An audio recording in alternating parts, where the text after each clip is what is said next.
আজকের এই নতুন বিশ্লেষণে আপনাদের সবাইকে স্বাগত জানাচ্ছি। একটু খেয়াল করে দেখুন, ঠিক এই মুহূর্তে আমাদের চারপাশের সুবিশাল ডিজিটাল জগৎটা যেন একটা অসীম আর অনেকটাই অনিরাপদ ধাঁধার মতো ছড়িয়ে আছে, তাই না? আর এই জটিল ধাঁধাগুলোর সমাধান করার জন্যেই ইনভেস্টিগেটরসরা ওপেন সোর্স ইন্টেলিজেন্স বা সংক্ষেপে OSINT ব্যবহার করেন। চলুন আজ আমরা এই অ্যাডভান্সড OSINT স্ট্র্যাটেজি এবং গুগল ডোরকিংয়ের একদম গভীরে প্রবেশ করি এবং দেখি কিভাবে ইন্টারনেটের এই মহাসাগরে ছড়িয়ে ছিটিয়ে থাকা তথ্যগুলোকে এক সুতোয় গাঁথা সম্ভব। আজ আমরা যে বিষয়গুলো ধাপে ধাপে এক্সপ্লোর করব তা হল ১. OSINT ও গুগল ডোরকিংয়ের একদম বেসিক ধারণা। ২. ব্যক্তি ও প্রতিষ্ঠানকে কিভাবে ট্র্যাক করা হয়। ৩. ইনফ্রাস্ট্রাকচার ও ডেটা লিকস। ৪. এ কাজে ব্যবহৃত অত্যন্ত প্রয়োজনীয় কিছু OSINT টুলস। ৫. প্রফেশনালদের কাজের ওয়ার্কফ্লো। এবং সবশেষে ৬. নিজেদের ডিজিটাল ফুটপ্রিন্টকে রক্ষা করার উপায়। তো চলুন আর কথা না বাড়িয়ে প্রথমে শুরু করা যাক আমাদের প্রথম সেকশন OSINT এবং গুগল ডর্কিং বেসিক্স দিয়ে। প্রথমেই একটা খুব সাধারণ প্রশ্ন আসে, এই OSINT আসলে কি? OSINT বা ওপেন সোর্স ইন্টেলিজেন্স হল সর্বসাধারণের জন্য উন্মুক্ত বা পাবলিকলি অ্যাভেইলেবল তথ্য ব্যবহার করে কোনো ব্যক্তি, প্রতিষ্ঠান বা সিস্টেম সম্পর্কে ইন্টেলিজেন্স সংগ্রহ করার একটা দারুণ পদ্ধতি। শুনতে হয়তো জেমস বন্ডের কোনো স্পাই মুভির গুপ্তচর বৃত্তির মতো মনে হতে পারে, কিন্তু সবচেয়ে ইন্টারেস্টিং ব্যাপার হল এটি সম্পূর্ণ লিগ্যাল বা আইনিভাবে বৈধ, কারণ এখানে কোনো সিস্টেম হ্যাক করা হচ্ছে না, বরং শুধুমাত্র সেই তথ্যগুলোই খোঁজা হচ্ছে যা ইন্টারনেটে আপনার আমার সবার জন্য উন্মুক্ত অবস্থায় পড়ে আছে। এখন আপনি ভাবতে পারেন, গুগলে সার্চ তো আমরা সবাই করি, তাহলে ডোরকিং আবার কি? সাধারণ সার্চের সাথে গুগল ডোরকিংয়ের পার্থক্যটা আসলে আকাশ-পাতাল। সাধারণ সার্চে আপনি হয়তো কোনো কোম্পানির নাম লিখে বড়জোর তাদের হোমপেজ খুঁজে পাবেন, কিন্তু ডোরকিং হল নিখুঁতভাবে ডেটা ফিল্টার করার এক অ্যাডভান্সড পদ্ধতি। যেমন ধরুন, আপনি যদি গুগলে গিয়ে স্পেসিফিক্যালি sitetargetcompany.com লিখে সাথে ফাইলটায় PDF আর কনফিডেন্সিয়াল শব্দটা জুড়ে দেন, তাহলে সার্চ ইঞ্জিন সাধারণ ওয়েবসাইটের ভিড় এড়িয়ে সরাসরি ওই কোম্পানির সার্ভারে উন্মুক্ত থাকা গোপন PDF ফাইলগুলো আপনার চোখের সামনে এনে হাজির করবে। ফিল্ড ওয়ার্কে যাওয়ার আগে চলুন পুরো ল্যান্ডস্কেপটার একটা বার্ডস আই ভিউ বা সামগ্রিক চিত্র দেখে নিই। একজন ডিজিটাল গোয়েন্দা মূলত 4টে স্পেসিফিক ক্যাটেগরিতে তথ্য খোঁজেন। প্রথমত, ইন্ডিভিজুয়াল বা কোনো নির্দিষ্ট ব্যক্তি যার ইমেল, ফোন নাম্বার বা সোশ্যাল মিডিয়া প্রোফাইল টার্গেট করা হয়। দ্বিতীয়ত, অর্গানাইজেশন বা প্রতিষ্ঠান যাদের কর্মী তালিকা বা গোপন ডকুমেন্টের খোঁজ চলে। তৃতীয়ত, ইনফ্রাস্ট্রাকচার যেমন সাবডোমেইন বা টেকনোলজি স্ট্যাক। এবং চতুর্থত, ডেটা লিক, যেখানে ভুল করে এক্সপোজ হয়ে যাওয়া ফাইল বা পাসওয়ার্ড ডাম্প খোঁজা হয়। থিওরি তো অনেক হলো, এবার চলুন সরাসরি অ্যাকশনে যাওয়া যাক। আমাদের দ্বিতীয় section, tracking people and organisations. মজার ব্যাপার কি জানেন? স্পেসিফিক কিছু সার্চ অপারেটর ব্যবহার করে ইন্টারনেটের আনাচে কানাচে ছড়িয়ে থাকা ডিজিটাল ফুটপ্রিন্টকে এক করে একজন মানুষের সম্পূর্ণ প্রোফাইল তৈরি করে ফেলা যায়। ধরুন, আপনি কোনো টার্গেট কোম্পানির কর্মীদের ইমেল পেতে চান।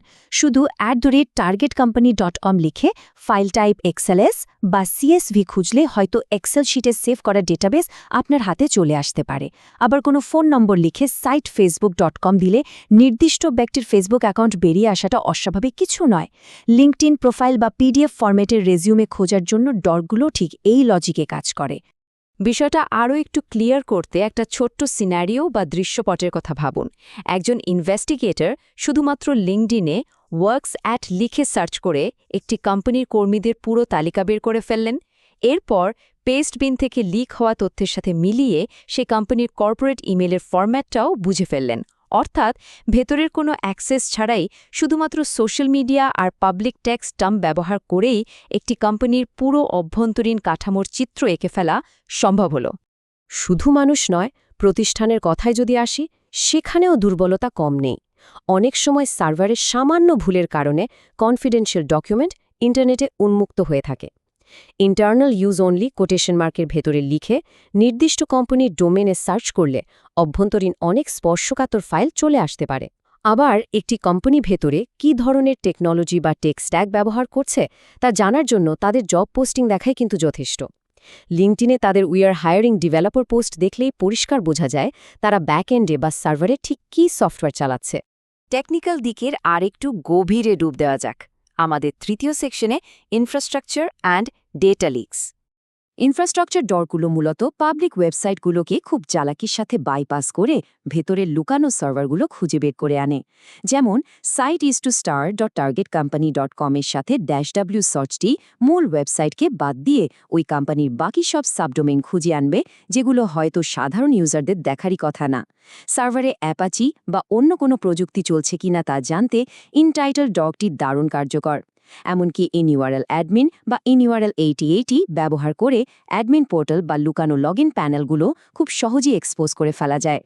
এবার আসে ডেটা লিক বা তথ্য ফাঁসের ভয়াবহ বাস্তবতায়। একটু বুদ্ধি খাটিয়ে সার্চ স্ট্রিং ব্যবহার করলে গিটহাবের মতো প্ল্যাটফর্মে ডেভেলপারদের ভুলে এক্সপোজ হয়ে যাওয়া এপিআই কি বা .env ফাইল খুঁজে পাওয়া যায়। আবার অনেক সময় কোম্পানির আইটি টিম সার্ভারে কাজ শেষে ব্যাকআপ ফাইল রেখে ভুলে যায়। XT-back বা XT-old ডটগুলো ব্যবহার করে ওপেন ওয়েবে ভাসতে থাকা এই ব্যাকআপ ফাইলগুলো খুব সহজে বের করা যায়। আর পেস্টবিনের মতো জায়গায় কোম্পানি ডোমেনের সাথে পাসওয়ার্ড লিখে খুঁজলে যে কী লেভেলের সেন্সিটিভ ডেটা পাওয়া যেতে পারে তা না দেখলে বিশ্বাস করা কঠিন। ডিজিটাল ক্লুগুলো কিভাবে আমাদের ভৌত বা ফিজিক্যাল রিয়ালিটির সাথে মিলে যায় তার একটা দারুণ উদাহরণ হল এই জিওলোকেশন OSINT। ধরুন আপনি জানতে চান কেউ কোথায় যাচ্ছে। ইনস্টাগ্রাম বা ফেসবুকে নির্দিষ্ট টার্গেটের নামের সাথে চেকড ইন এবং কোনো শহরের নাম যুক্ত করে সার্চ করলে public social media check in থেকে ওই ব্যক্তির ভৌগোলিক অবস্থান এবং চলাফেরা অনায়াসেই ট্র্যাক করা যায়। ম্যানুয়াল ডর্কিং তো অনেক দেখলাম, এবার চলুন আমাদের 4 নম্বর সেকশনে দেখি এই কাজগুলো প্রফেশনালরা কিভাবে করেন। Essential OSINT tools.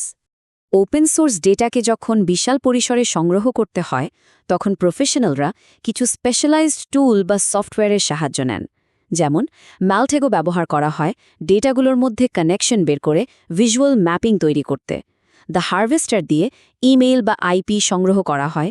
অন্যদিকে শোডান হল ইন্টারনেট কানেক্টেড ডিভাইস খোঁজার এক ভয়ঙ্কর পাওয়ারফুল ইঞ্জিন। এছাড়াও স্পাইডারফুট, রিকন এনজি এবং হান্টার.ioর মতো অটোমেটেড টুলগুলো সাইবার ইন্টেলিজেন্স বা থ্রেট অ্যানালিসিসের ক্ষেত্রে একেবারে গেম চেঞ্জিং ভূমিকা পালন করে। এই টুলগুলো কিভাবে একটা স্ট্রাকচার্ড উপায়ে ব্যবহার করা হয় তা নিয়ে আমাদের 5 নম্বর section, the professional OSINT workflow. একজন প্রফেশনাল ইনভেস্টিগেটর কিন্তু কখনো এলোমেলোভাবে কাজ করেন না। তারা নির্দিষ্ট কয়েকটি ধাপে আগান।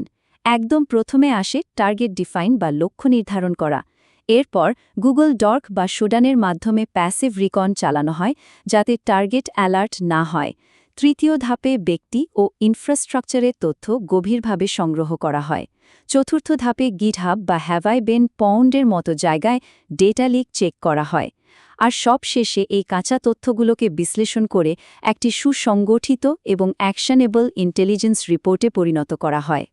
এতক্ষণ তো আমরা দেখলাম কিভাবে তথ্য বের করতে হয়। এবার চলুন আমাদের শেষ এবং সবচেয়ে গুরুত্বপূর্ণ সেকশনে, প্রোটেক্টিং দ্য ডিজিটাল ফুটপ্রিন্ট। পুরো আলোচনা শোনার পর আপনাদের মনে নিশ্চয়ই এই সবচেয়ে বড় প্রশ্নটা ঘুরপাক খাচ্ছে।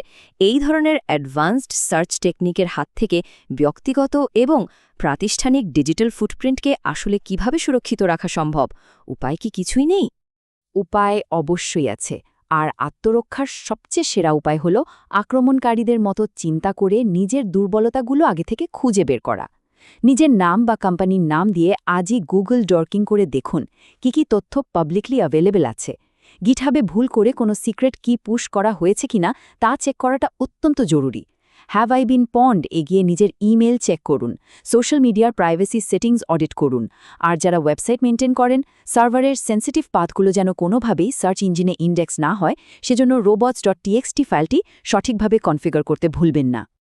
আজকের এই পুরো বিশ্লেষণ থেকে আমাদের মূল শিক্ষণীয় বিষয়টি হল ইন্টারনেট খুব কম জিনিসই ভোলে। প্রতিটি এক্সপোজড হওয়া ডকুমেন্ট, একটা ক্যাজুয়াল পাবলিক চেক ইন এবং সার্ভারে ভুলে ফেলে রাখা একটা ব্যাকআপ ফাইল সবকিছুই কিন্তু আমাদের স্থায়ী ডিজিটাল ফুটপ্রিন্টের একটি অংশ হয়ে যায়। তাই আজই নিজেদের অনলাইন প্রাইভেসি এবং সিকিউরিটি হাইজিন রিভিউ করার সময় এসেছে। একবার নিজেকে প্রশ্ন করে দেখুন তো, আপনার ডিজিটাল ফুটপ্রিন্ট কি আসলেই সুরক্ষিত? এই চিন্তার খোরাকটুকু রেখেই আজকের আলোচনাটি এখানে শেষ করছি। এতক্ষণ সাথে থাকার জন্য অনেক অনেক ধন্যবাদ।